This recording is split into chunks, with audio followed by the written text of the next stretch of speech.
Alright y'all, it's been a minute since I've dyed hair, but I have been inspired to try some color. If I wear another just all black wig, I'm going to go nuts. So today we have a wig from DIVASWIGS, and I wanted a more chocolate look with pops of blonde in it, and so that's what I'm going to be doing for the first part of the video. I added timestamps for you guys. I'm trying something new, so this video has a bunch of different things that are happening in this video. So I have the beginning part talking about the color. I'm going to go more in depth because a lot of people on Instagram were just like, where'd you get the hair? I mean, how'd you color the hair? How'd you get the color? And it's really just a matter of me experimenting this day. Now, I did use 20 developer, which was my first time ever using that to dye hair, because usually I do 30 or 40 so that it could be stripped faster. But I was, I'm moving, I'm in the process of moving, and so what's not packed away, I was trying to use. So I'm using 20 developer and BW2 powder to complete this first stage of the process. And if you can see, I'm using the brush to create a gradient flow towards the roots. That's so it's not harsh and it kind of flows, the black roots will flow into the newly colored hair. So don't just take your brush and paint it regularly. You want to turn the brush sideways and create a very ombre effect.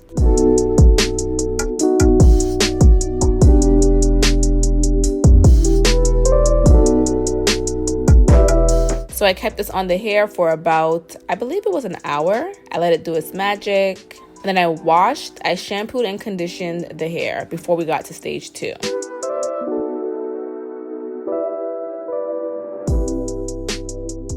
Now, you're going to want to blow dry the hair. You can either air dry it, but I was on a mission this day. I wanted this wig to be done. So you can air dry it, come back to it tomorrow, and then complete the second process. Totally up to you. But make sure it's air dried. Make sure it's dried.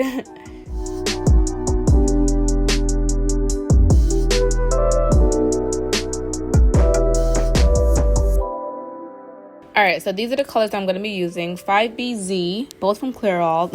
They were on sale, girls. So I got me some colors. So this one, and then this 5G, which is they're not much of a difference. I believe the colors are very similar to each other. So, but I like to actually pour it in a bowl and mix it that way. I don't know. I feel like it is just so much easier to work with. So I did that, mixed everything together. Now, when I was doing this hair color, I was really hoping for a brighter chocolate brown. I could have bleached the hair again, but I was like, nah. I didn't want to go crazy. The whole point was for this to be the most easiest dye job ever, and it was. So no need to go nuts. Here's the hair color. It did lift very well for it to be 20 developer and sitting on the hair for that long. Some hairs are very weird, but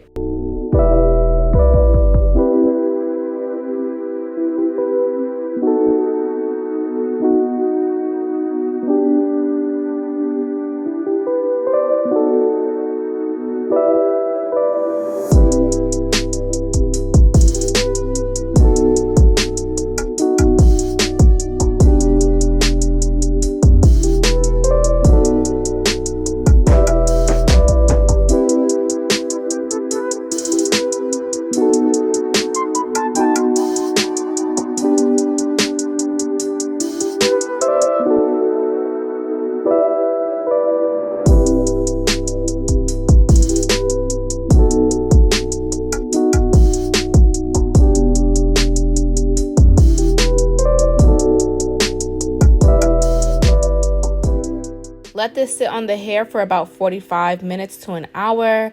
I think I did an hour full and just let it. I'm really saturating that color into the hair. I don't want any of the pieces that were on it before to show. So I wasn't as satisfied with the brown part of this wig, so what I ended up doing was taking that same mixture from step 1, the BW2 powder and 20 developer, and I took up large pieces of the hair, especially in the front, and I painted those sections with the BW2 powder 20 developer mixture, just to add some dimension. I thought I was recording it, but to be honest guys, I think because I had the gloves on, I never actually pressed record as I was doing this part. But it's literally exactly what I just said. So if you have any more of that mixture, just take it and paint the front portions of the wig, okay? Now I have the wig on. I love the color. And side note, guys, the chocolate brown actually was very chocolatey, okay? In the sun, you could see it. You could see it in the light. I don't know why. I think my eyes were just messed up that day because I could not. It looked black to me. And then I was like, oh, crap, it's brown. And actually, as I'm editing now, I'm like, what the hell? It's actually very brown. So take your wigs out in the sun before you add more color, okay? So I'm going to go ahead and install. Always cut the flaps off. You guys know that by the ears. I feel like we know this, but I still have to say it to the people who are still new because people always ask me, what do you do with that part if it doesn't fit? So cut it, not too short. Brush your baby hairs back. And oh, always oil your scalp. Just oil it from the back, like 1 inch from your hairline, because you don't want it to be too greasy. Now, this video is kind of fun because I'm showing you guys how to make your wig sex proof, swim proof, all kinds of proofs, okay? You're gonna use this clear thread.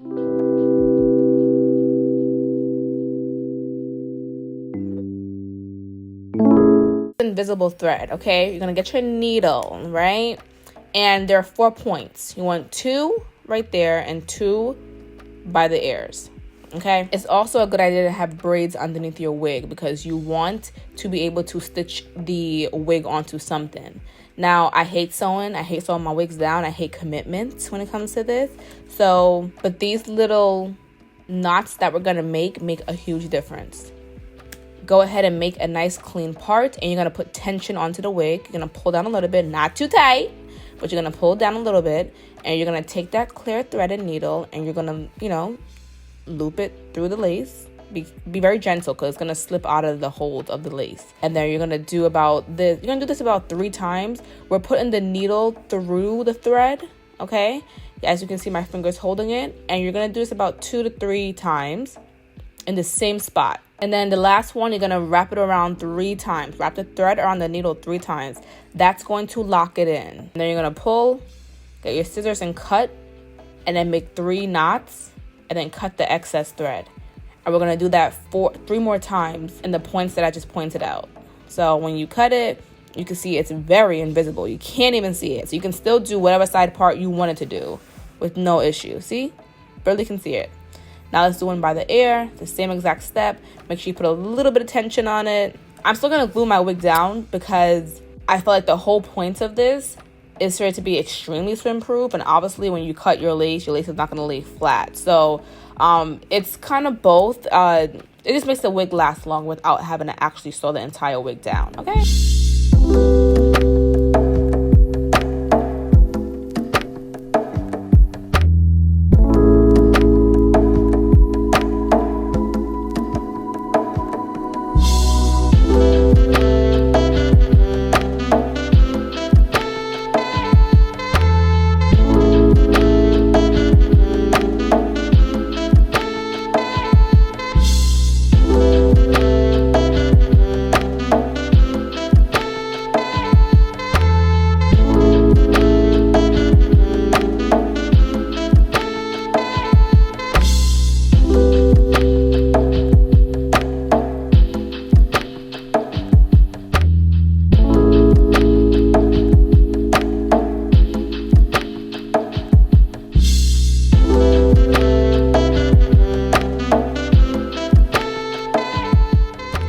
I was eating ice cream, y'all. So for those of you who might be interested, this wig can also be worn glueless, but today we're going to be using Ghost Bond glue. It's actually one of my favorite glues. I don't like any other glue out there. Well, I only tried 2. But I don't like any of the other glues. I love this one. Just make sure it's not expired. You'll know it's expired if it's like a thick white type of texture. If it's nice and watery or a little bit of a thinner type of liquid, then you know it's in good standing and you can use it. So I've been using glue lately because I tell you guys all the time, gotta be glue. Goes through phases where it might not work with your skin. It could be the weather. It could be maybe if you're using new products and so forth. And right now, it is just me and my skin. Yeah, no. So I've been using glue, but I've been using it the safe way. So I'm speeding up this portion of me installing my wig because we already know how this is done. And if you don't, I have other videos where I am telling you guys exactly how to install your wig with glue. I use a little bit of powder foundation to just blend in the lace a little more. seek out any imperfections, and this is the time right now to fix them. But this lace looks so good. And then if you want to make your hairline more natural, just use a little tiny edge control brush, a little toothbrush, and just scoop in the way that you want your hair to be. Basically scooped.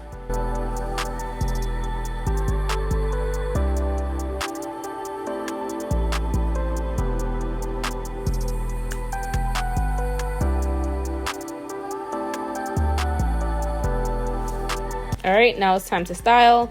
I'm gonna be using my T3 curling iron, one of my favorite curling irons ever. And you're gonna wrap this around, and we're gonna curl underneath and we're gonna curl backwards. It's kind of a mixture of both, so you can figure out which one fits best for you.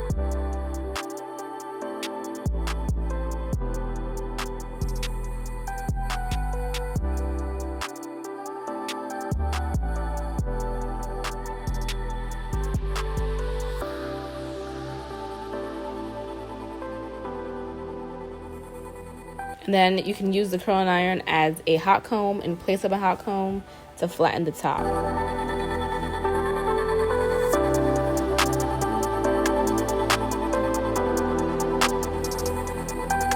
All right, so this is how the hair looks. I love it. I love showing you guys how the wigs look with my natural hair. I mean, my natural face. And when I look done up, I think it just gives the wig two different looks. I love this color though. This color, woo! Ciao. Next, we have our concealer. Make sure it's very near to your skin color. It could be a teeny bit lighter, but make sure it's not like white. Make sure it has a yellow undertone, not red. And you're going to just make a straight part.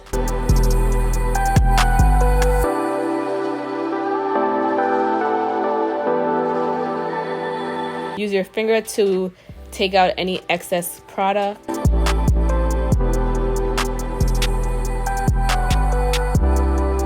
You can also use what's left on the brush to just color other parts of the wig.